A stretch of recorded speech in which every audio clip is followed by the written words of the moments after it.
My name is Madison and this summer I spent 1 month living in Costa Rica at a children's home.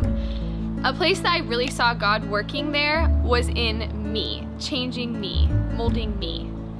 A verse that really spoke to me while I was in Costa Rica is Matthew 6:34.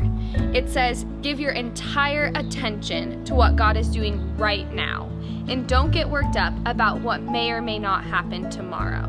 God will help you deal with whatever hard things come up when the time comes."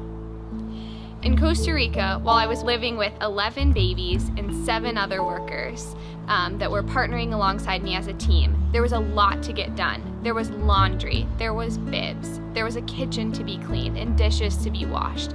There was a lot of things to do.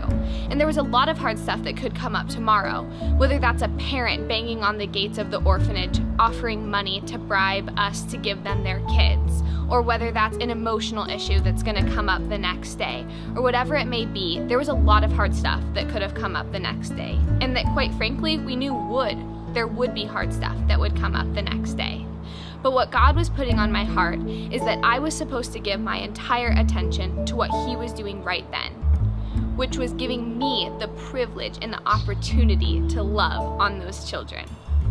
There was a moment when a little boy who was 1.5, his name is Dariel, came up to me, and I was sitting on the couch, and he laid his head on my lap and put his hands on my legs and just stayed there for upwards of 5 minutes.